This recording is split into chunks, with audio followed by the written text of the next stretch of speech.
Press meet పెట్టడానికి ముఖ్య కారణం ఈ అధికార ప్రతిపక్ష పార్టీలు వాళ్ళ కుళ్ళు రాజకీయాలతో, తప్పుడు రాజకీయాలతో మా జనసేన పార్టీపై విషం కక్కుతున్నారు.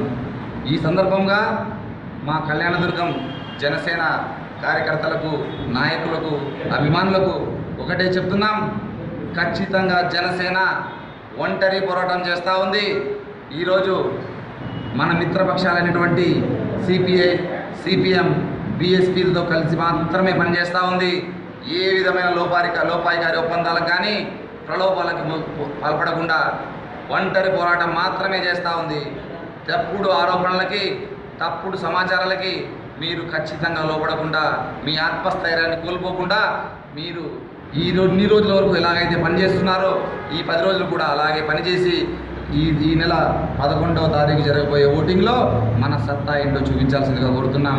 మీకందరికీ ఒకటే చెప్తున్నాం, ఈరోజు వీళ్ళందరికీ చిన్న పార్టీ అని చిన్న చూపు చూసి జనసేన పార్టీ అంటే భయపడేటువంటి పరిస్థితి ఏర్పడింది. ఆ భయమే ఈరోజు ఈ తప్పుడు ఆరోపణలకు తెరలేపుతా ఉంది.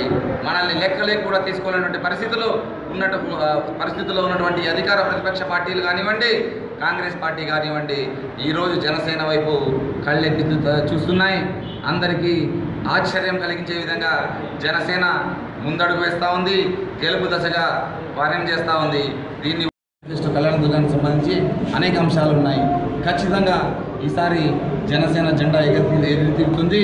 114 చెరువుల్లో నీళ్లు తెప్పించే విధంగా మనము ప్రయత్నాలు చేస్తున్నాం. ఖచ్చితంగా ఈ దిశగా మనం ముందడుగు వేస్తున్నాం. ఈ ప్రజా చైతన్యం, యువకుల్లో చైతన్యం, యువతలో మార్పు ఆల్రెడీ ప్రారంభమైంది. అందులో భాగంగానే ఈ తప్పుడు ఆరోపణలు మనకు వినిపిస్తూ ఉన్నాయి. మా జనసేన కార్యకర్తలు కానీ, అభిమానులు కానీ ఇలాంటి తప్పుడు ఆరోపణలు నమ్మకండి. మీ మనస్థానాన్ని కోల్పోకండి.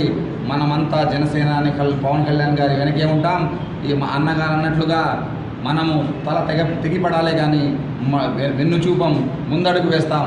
ఈ ఎలక్షన్సే కాదు, రాబో ఎన్ని ఎలక్షన్స్ అయినా కూడా ఖచ్చితంగా మనం జనసేన వైపే ఉంటాం, జనసేన వైపే ఉంటాం.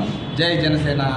ప్రవేశపెట్టినటువంటి మేనిఫెస్టోని మా జన సైనికులు ఇంటికి, గడపకు, వ్యక్తికి చేరవేసే విధంగా పనిచేస్తూ ఉన్నారు. కేవలం జనసేన మేనిఫెస్టోలో మాత్రమే ఈ రోడ్ల పునరుద్ధరణ మరియు కొత్త రోడ్ల ఏర్పాటు ఇలాంటి ప్రత్యేకమైన అంశాలని మనము పరిగణలోకి తీసుకున్నాం.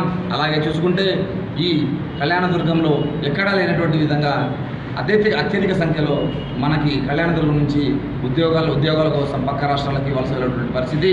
మేము జనసేన పార్టీ జెండా ఎగరవేయడమైతే తథ్యం తక్షణమే మనము కళ్యాణదుర్గంలో పరిశ్రమలు ఏర్పాటు చేసే విధంగా ముందడుగు వేస్తున్నాం. తద్వారా 10,000కు పైచిలకు ఉద్యోగాలను మనకు కళ్యాణదుర్గంలో వచ్చే విధంగా, అందులోనూ 80 నుంచి 85% కేవలం స్థానికులకే ప్రాధాన్యత ఇచ్చే విధంగా మనం కృషి చేస్తాం.